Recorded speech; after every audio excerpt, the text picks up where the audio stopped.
The following is a Comfortably Zoned Radio Network production.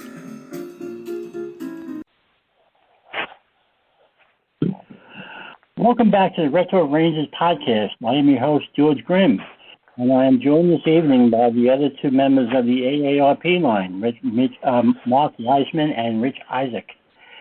And we're going to talk about Rich's experience at the Dave Keon Billy Harris hockey camp in the early 70s. And later on, we're going to talk to Marc about the Soul to Check charity event that was recently held that he attended. All right, gentlemen, thanks for coming on. Good to be here. You. Great to be here. Thanks, George, as always. Good. So, Rich, why did you choose the Keon camp?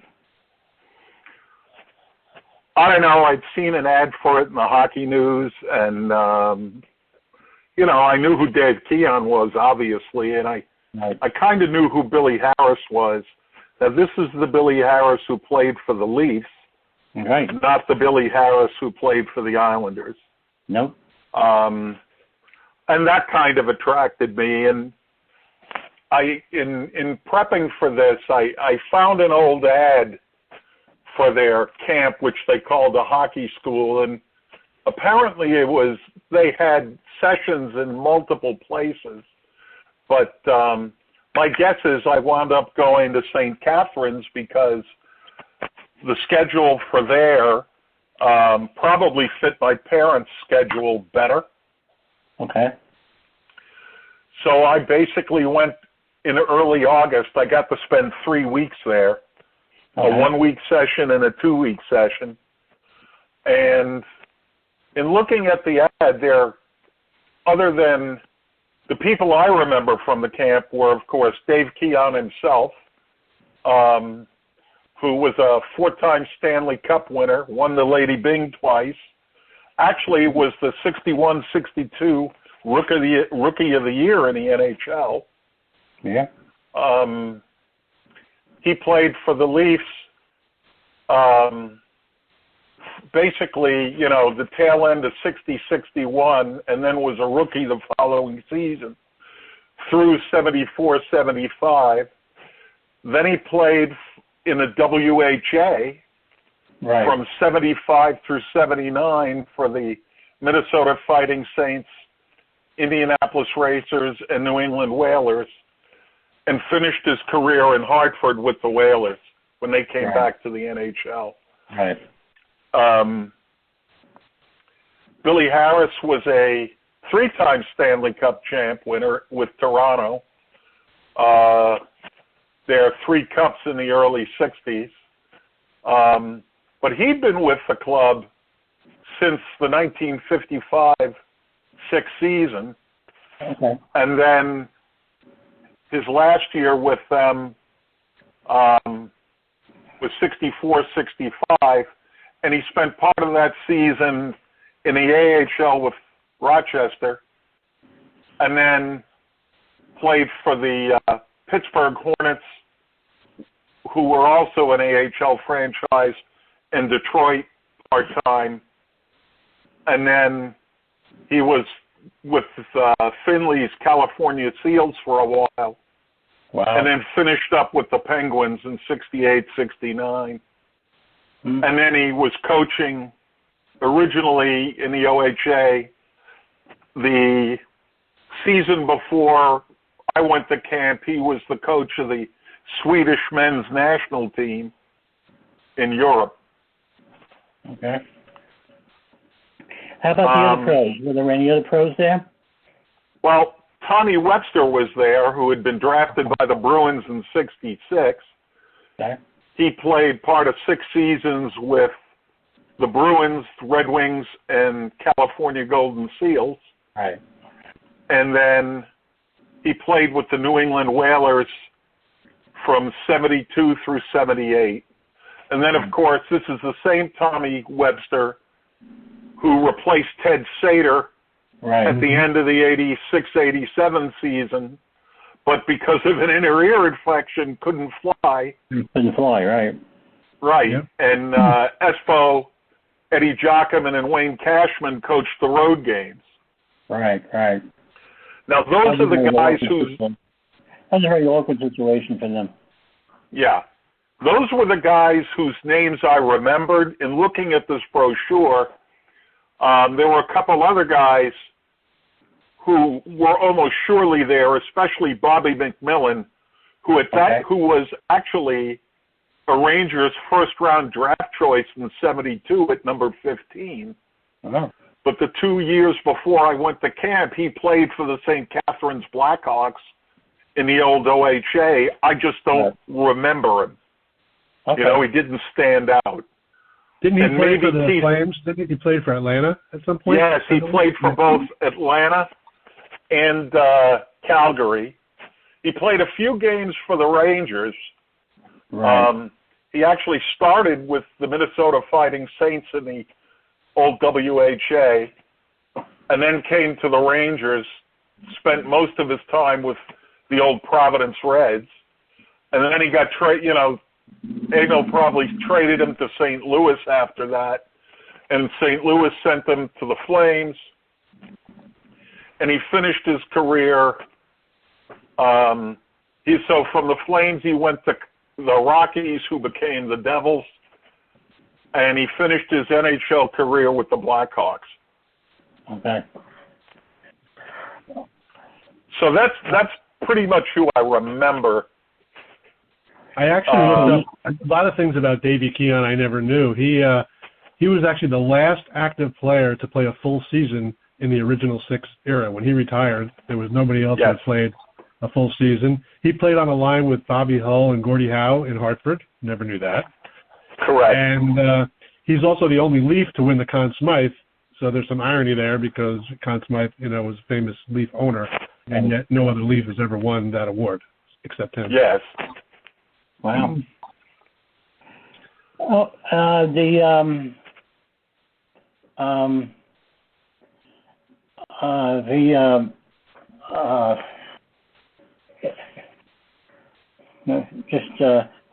me hold on a minute. That was around 1972 that you went, right? I went the summer of August 1972. Oh, okay. If I may ask, how old were you at that time? 16. Okay. Wow. So I learned to skate as a younger child. I had the typical New York City upbringing. The first time I ever skated, I was like 5 years old and skated at Rockefeller Center around Christmas time. But great. Where I actually learned to skate was the old Iceland rink above the old garden. Yeah. On 8th Avenue.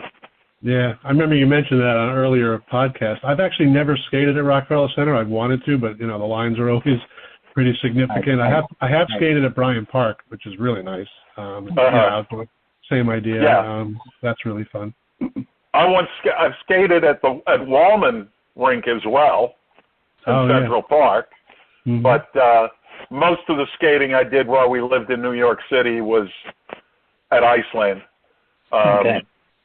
And what I remember most about that is you got your skates on in an area below the level that the rink was on, and you had to walk up about 10, 15 steps to get to the rink. It's like going to Chicago Stadium. Yeah, exactly. Exactly. Now, were you in organized? I mean, I would imagine you were in organized hockey before you went to this camp. But where were you playing? So what had happened was, we had played a lot of street hockey, pickup hockey, and my junior year of high school, they started a club hockey program because they had hired a shop teacher who had been a college hockey player, not of any great note, but he had played organized hockey, and he started the hockey program. And I played that season, and we skated out of Fritz Diedel's in Westwood, the infamous Fritz Diedel's. Yeah, I've heard of it. Yeah. And it's a strange place because I listened to Tommy Laidlaw's podcast, and he's talked about coaching kids there, and as he's described it, there's this sheet of ice, it's undersized, and the boards are right against cinder block walls because it was originally built for figure skaters. And there really are no benches. So it's a strange place to play hockey, but old Fritz, when he was alive, started allowing hockey in because it allowed him to sell more ice time. Mm-hmm. Right. Yeah. In any event, and after that 1 year of playing in high school, I just knew I needed to improve my skating, and I wanted to. And asked I saw all these ads in the hockey news for these various hockey camps, and I asked my folks if I could go, and I wound up picking this one. Good. That's great. Good for you. Right around that time, I think there was also Tam O'Chanta, O'Canagan, and I think the Esco brothers had a camp. I think at the time that's what I would have called it too, but I believe it's called Okanagan. I believe it's the proper way to pronounce it. Well, that's close. Yeah, and there was Alan Stanley's Beehive hockey camp. Yeah, okay, I remember that, yeah. And I have some friends, kids I went to high school with who went to that camp. Okay. Now, Rich, for those people listening, you had said you went. It's St. Catherine's. Can you kind of describe where that is? Sure. So St. Catherine's is, if you know anything about the general Eastern Canada, if you know where Buffalo is, and you cross into Canada at Niagara Falls, and you start around the end of Lake Ontario heading northeast, first you come to Hamilton, and then you come to St. Catherine's.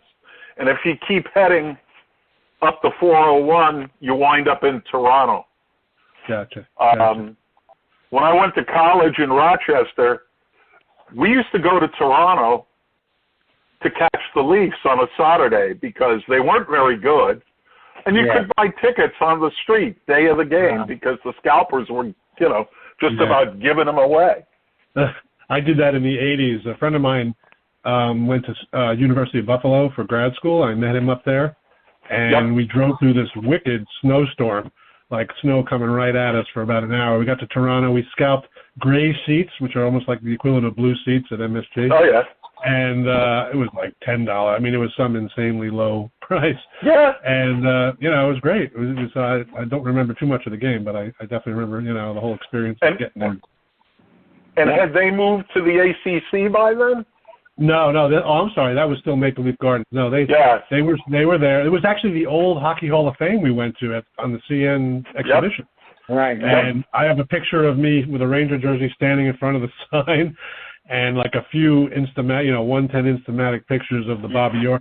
Bobby Orr was the guy at that point because Gretzky hadn't even. He was still playing, actually. Gretzky was still playing. Absolutely. So, if you've ever heard Dave Maloney talk at all, he and his brother Don were instructors and counselors at Bobby Orr's hockey camp. Oh, didn't know that. Yeah. So anyway, how about Go ahead. Camp itself, your camp experience. Overall, it was great, other than the couple days I came down with some kind of cold or flu bug. But it was good.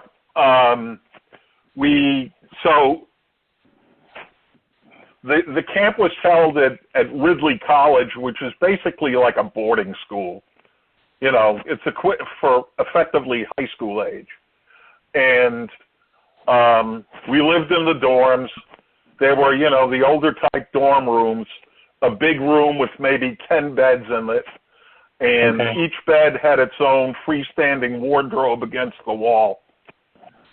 And it was basically, up for breakfast around, I can't exactly remember, 7:30. breakfast at 8, something like that. Okay. And then we were over to the rink for power skating. At least my group was first thing in the morning. And the first week I was there, I had been with the 16-year-olds, and they moved me down to the next lower level just because I couldn't keep up with those guys in the hockey sessions at that point. Yeah. Right. But after the first week, they moved me back up with the older guys. So we had like an hour and a half of power skating every morning. Wow. And that was typically, junior players or AHL players. Oh, really? Acting as the instructors. Yeah. And it was really good because those sessions are what really improved my skating dramatically. Right. Were any of the Ridley students there? Did any of those guys come and join you because they were right there? No, I don't. Well, if they were, I don't recall that. So most of the people who were there I was the only one from the New York area. Mm-hmm. The sessions I was at. Most of the people who were there was a big contingent from the Detroit metro area, a contingent from Chicago and the surrounding towns, and of course a bunch of people from the Toronto area. Right. Toronto to St. Catharines and maybe from Hamilton as well. Now, how did you end up picking this particular camp? What made you? Do you remember the flip of a coin? Dave Keon. Oh, really? By name? The name Dave Keon. That was a recognizable name. Alan Stanley. Yeah, he played for the Rangers a little before my time. Keon was still playing. Exactly. So the guys I know who went to Alan Stanley's camp said the best coach they had was Mike Ramsey, who was playing for the Sabres at the time and eventually became a NHL assistant coach. Right. He was an 80 Olympian too, I think. He was on the 80 Olympics. Yeah. So. Well, and so that's how I picked it. Flip of a coin and add in the hockey news, and it was reasonably close. Right, Okanagan is much further west, and Did your parents give you any kind of, were they hesitant at all, sending you there, being away? No. Oh, that's good. So what happened was we left a little early. One of my mother's first cousin's kids, my mother still had first cousins living in Germany at that time, and one of their kids came to visit us, so we went off to Niagara Falls for a few days before they dropped me off in St. Catharines. Cool. And then they turned around and headed back home. Nice. It was a great experience. Besides the power skating, any other drills you remember? I mean, was all work, or was it fun at times? You know what I mean? Oh, it was a lot of fun because after that we had some light off-ice training. It wasn't anything terribly organized. By the time that was done, it was off to lunch. Afterwards, we had 2 hours of what I would call instruction and practice. So, for the forwards and defensemen, it was breakout drills and shooting on the goalies. And obviously, while the skaters were doing power skating, they had other coaches to work the goalies.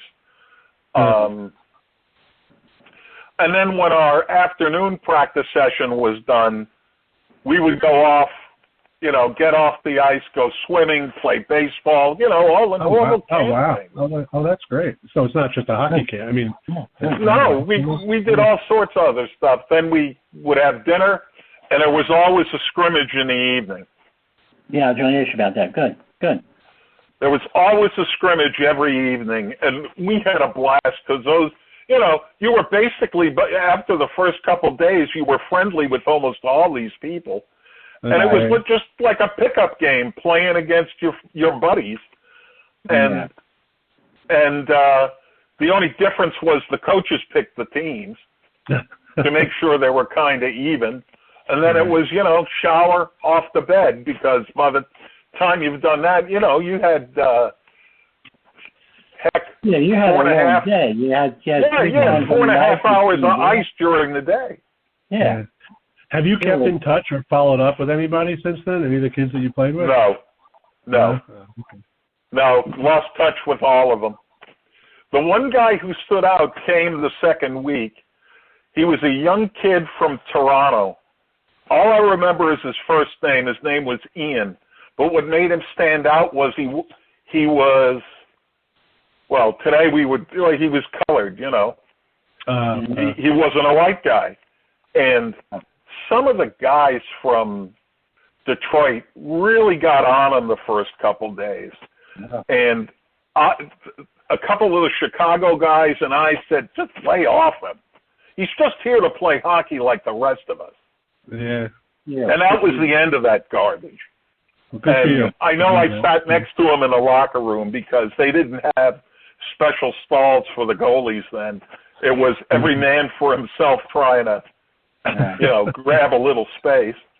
Right. And that rink, it was truly an old barn. It was this old building, wooden building. And when I first saw it, I thought, what the heck is this? I'm expecting Canada, a fancy rink. Right. Yeah. Nothing doing. It was an old barn, no glass, wire fence to keep the puck in the rink. And they had a Zamboni, but during the day, they rarely wet the ice. They just dry scraped. It was the first thing I noticed. And part of it is because, they had to get in and out. They didn't have time to wait for it to dry. And when everybody went off to lunch, they would do a deep cut and get the ice really wet and smooth it all out again. Right. And then they would do that after the afternoon sessions and after the scrimmages at night. Good. So is this camp still in existence, do you know, or not anymore? I don't believe so. Well, I honestly don't know because, all right, Keon's still alive, but he's in his late 80s. Oh, yeah, I wouldn't think him, of course. And Billy Harris has passed on. Billy Harris was an interesting guy. It was interesting. So other people at this camp included Harry Neal. Now, Harry Neal never played in the NHL. He was a junior player, and he was a coach and TV commentator. Right. In Canada, he's best known for his time being teamed up with Bob Cole on CBC, for Hockey Night in Canada. Right. And then after that, when CBC let him go, he went on and worked for the Buffalo Sabres for many years. Okay.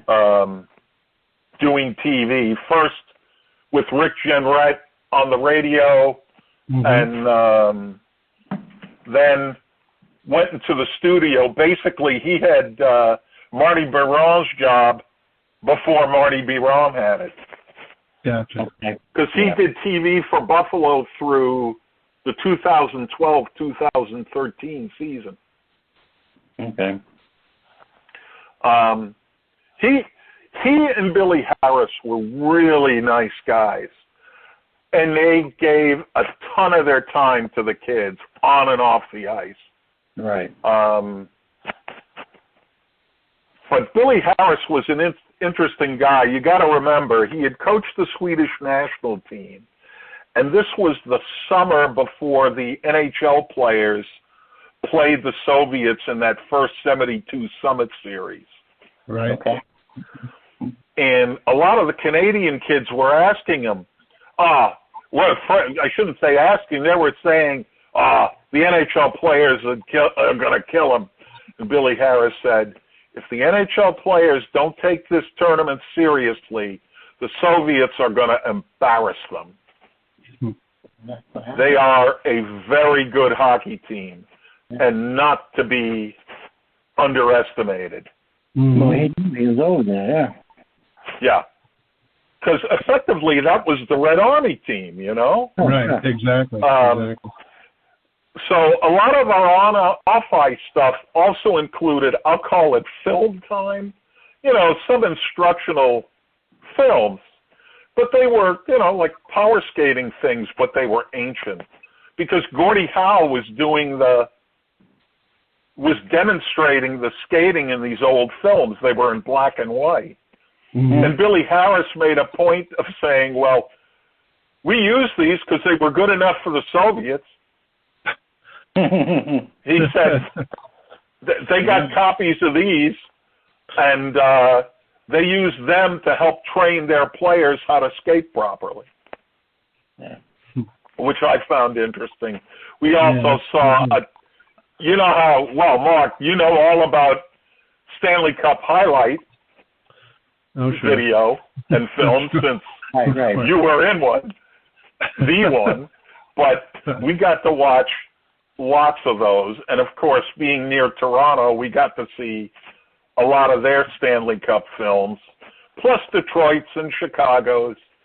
But, a lot of them were narrated by guys like Foster Hewitt and, guys who are famous broadcasters in Canada.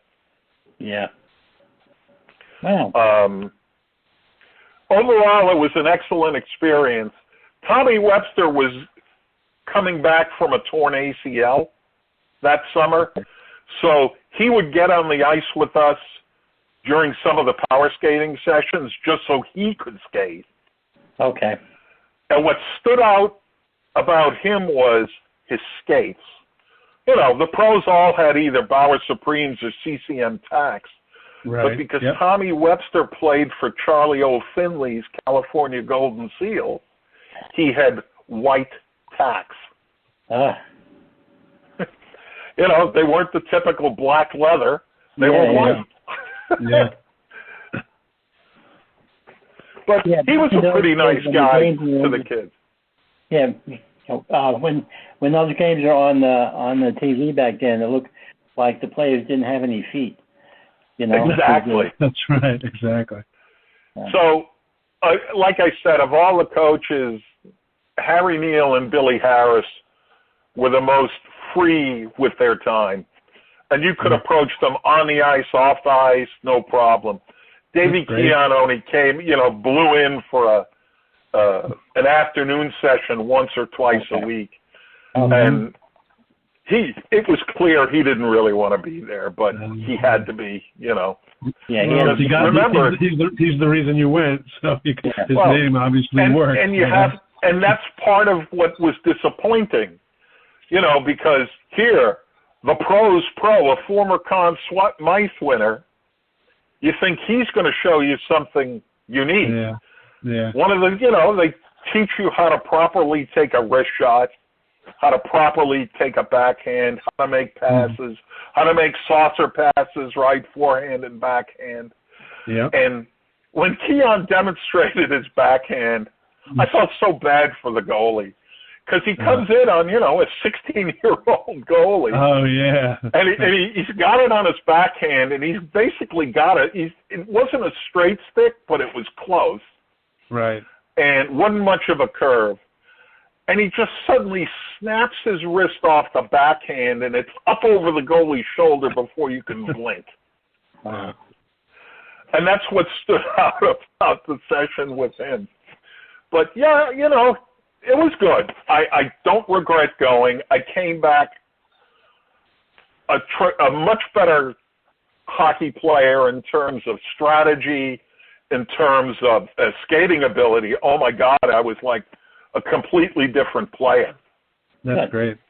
I went from being one of the, average to low-quality skaters on my high school team. I would say low middle, to one of the best skaters on the team. And, those 3 weeks were outstanding. And it's kind of interesting because hockey camp today is different, far less pro involvement. Because both my kids played organized hockey, and both my kids went to hockey camp. My son was a goalie.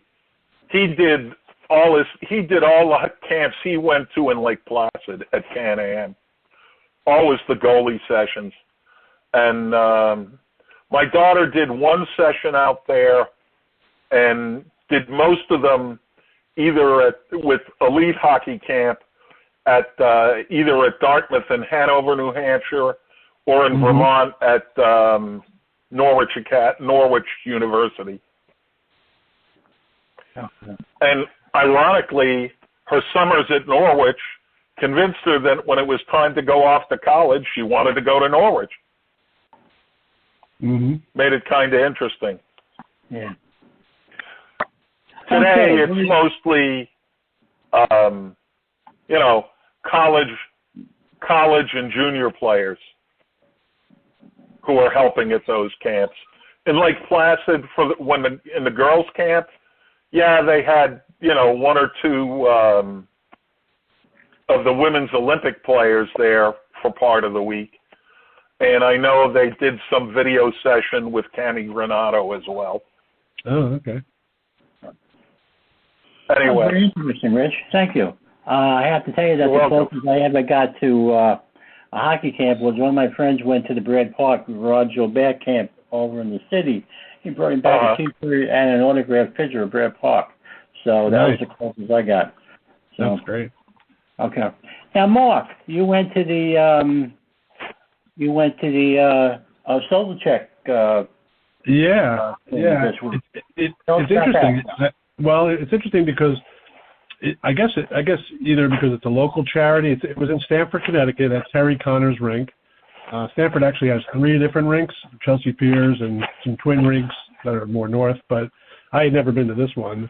It's right on the harbor. It's a really beautiful area. And but they advertised on News Channel 12. That's actually how I found out about it. Wow. And basically it was an effort. If you saw some of the posts or tweets, the hashtag was HT40, and that stood for Hayden Thorson. He was a sophomore at Darien High School who actually took his own life last year. Wow. And so this was sort of, in honor of him, in memory of him. And he wore number 40, so every player had number 40 on, so in sort of his honor. Kind of like what they do at, in the pregame sort of warm up sometimes, but this was actually for the game as well. But they did, to kind of help you out, they had their regular number or their more well-known number was on their sleeve, so you could, obviously we could, you could tell who the Rangers were. The Rangers who were there were Mika Zibanejad, Chris Kreider, Adam Fox, Barclay Goodrow, Jacob Trouba, I guess, was scheduled to be there but couldn't make it. And former Ranger and now Hall of Famer Marty St. Louis was actually one of the coaches there. Wow. So he coached one team, and Matt Molson, who played for Buffalo and the Islanders. It seemed like it was basically a group of players who had some connection to either the tri-state area or the Connecticut area, because it wasn't just Rangers. It was Trevor Zegras, who grew up in Westchester. He was there. He came in, I imagine, from California. I'm not sure where he is over the summer. Jonathan Quick was there. He's obviously a Ranger now, but he's from Hamden, so that made sense. I think Max Pacioretty was slated to be there, couldn't make it. Kevin Shattenkirk was there. So you kind of got the idea that it was just, that's kind of how the players who decided to go and be there. I guess personally, for me, the highlight of the day actually was before the game. They basically had it set up where they had tents and booths set up outside. Either giving away T-shirts with the HT40 hashtag, or there were some people, the sponsors, whoever sponsored. I think the Darien Y actually sponsored there, so they had booths, and then there were some food trucks, and I guess one of the nice things too is there was a suggested donation of $100, but it was suggested, so you could pretty much donate whatever you wanted to get a ticket to get in there, which is pretty rare for charities. Sometimes there's a minimum, of different amounts. So that obviously made it more doable. Right. And behind the food trucks is where they set up barricades on both sides, and the players kind of came in that way. And Mika Zibanejad was there signing autographs, on both sides to fans for over an hour. He was amazing. I mean, he really, it just seemed to go through everybody.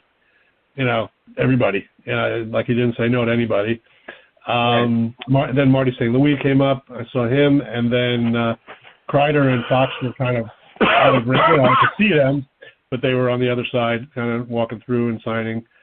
But it was kind of funny because, I thought, okay, there's no real scheduled autograph session. I didn't really expect them to be available necessarily. It was more for the charity and for the event and all that. But I figured, well, just in case, I should bring something to sign.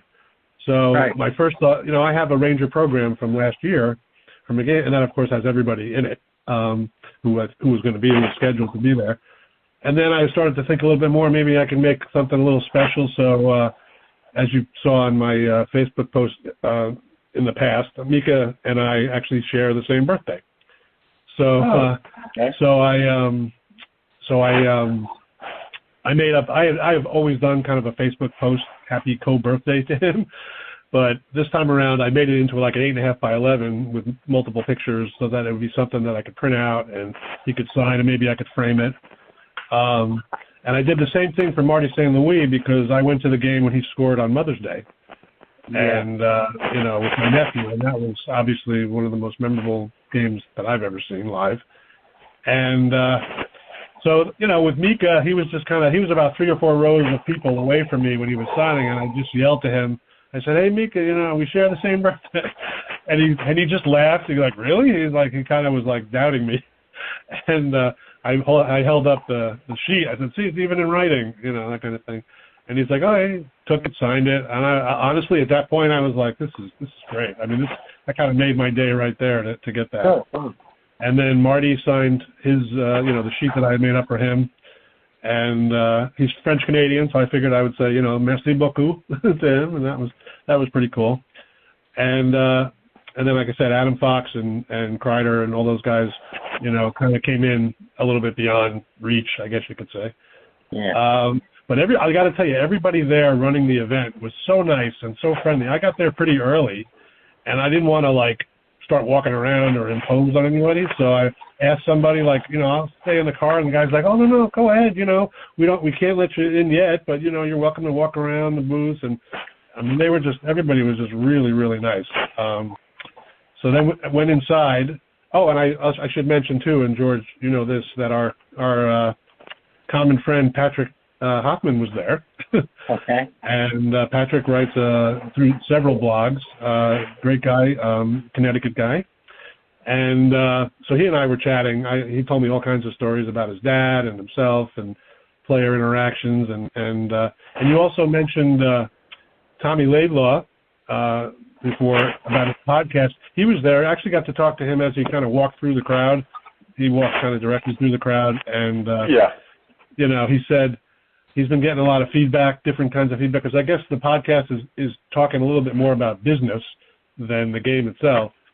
So he's sort of, he's trying to expand it. He's like, we're just trying different things and see how people go. So, well, he's got a few different podcasts going. He's got one called Full Change, where he's interviewing former NHL players and other people associated with the NHL. He did one with Neil Smith fairly recently, which was very interesting. Sure. Yeah.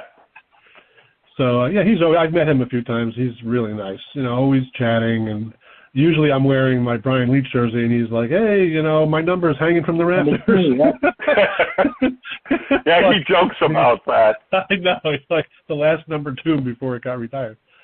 So, So anyway, but he's just a great guy. So, the only other alum was Dave Maloney, was the MC for the event. I didn't see him outside beforehand, but he, obviously very comfortable behind the mic.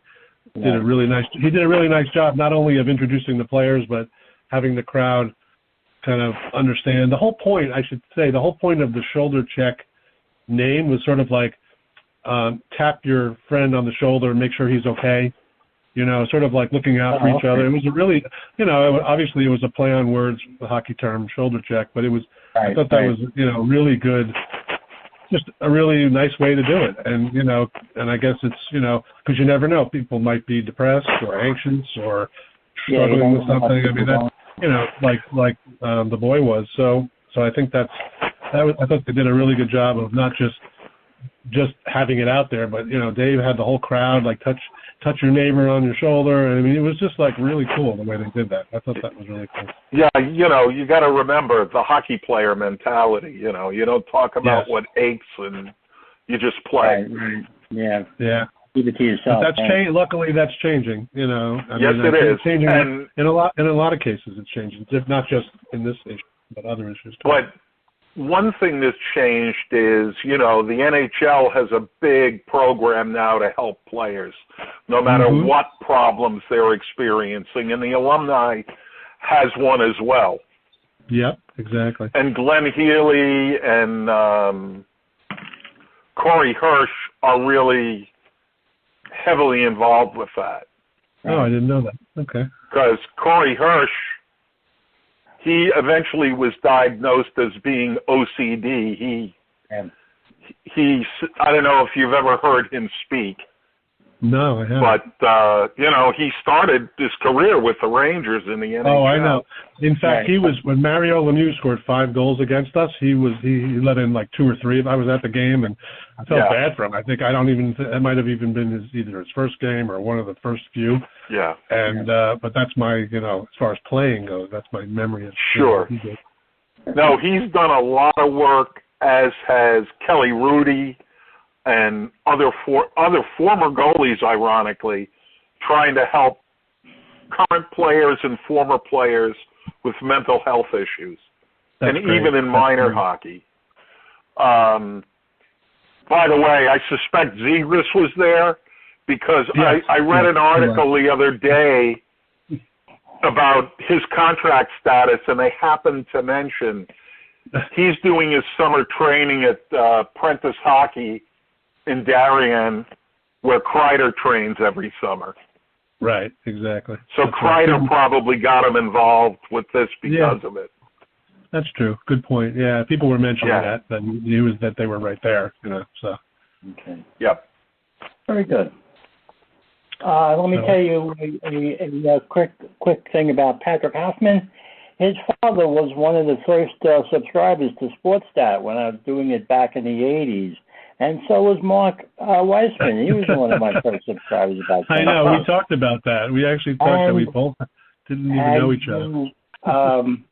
And Rich and I happened to be, we didn't know at that time, but we both happened to be at the Bergamo Ice Arena in the spring of 1974 when the Montreal Canadiens showed up to practice for a major playoff game.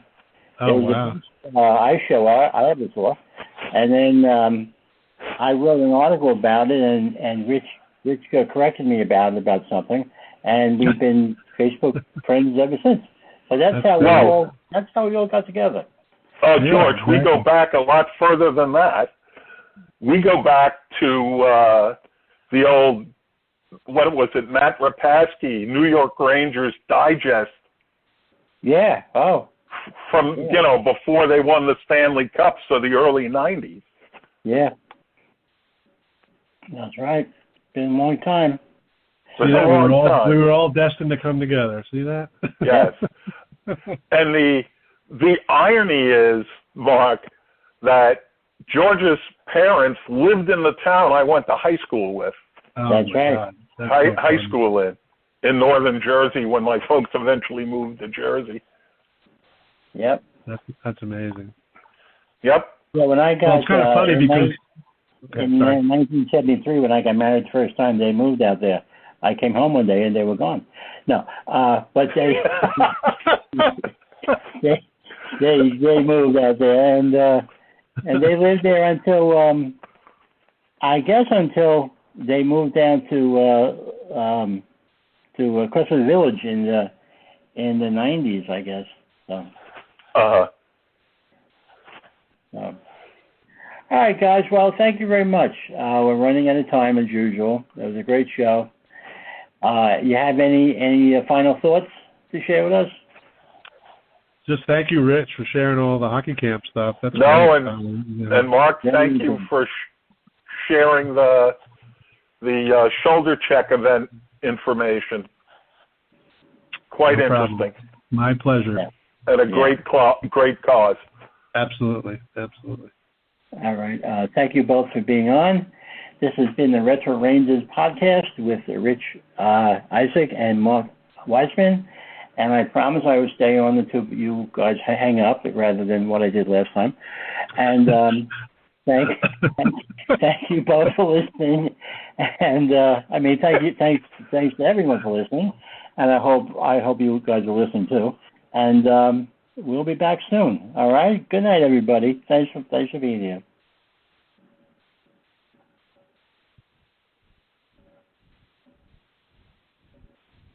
Is that it? I guess they're gone. Guess so. Are you gone? Okay. I'm still here. Are we off the air? We're off. All right. Cool. That was great. That was really good. I like it. I love stories. All right. Glad you liked it. Yeah. Really. We'll do the show about our favorite Rangers from different eras soon. Okay? Oh yeah, actually today I was talking to somebody. You know, did you hear about the OH? Was it the Q? Sorry, is going to ban fighting. Did you see that? Yes. The proceeding has been a comfortably zoned network production. You are advised to keep your dreams wet, your humor dry, your children and grandchildren out of military recruiting offices, and off the laps of clerics who wear dresses. Thank you for listening, everyone. Happy trails.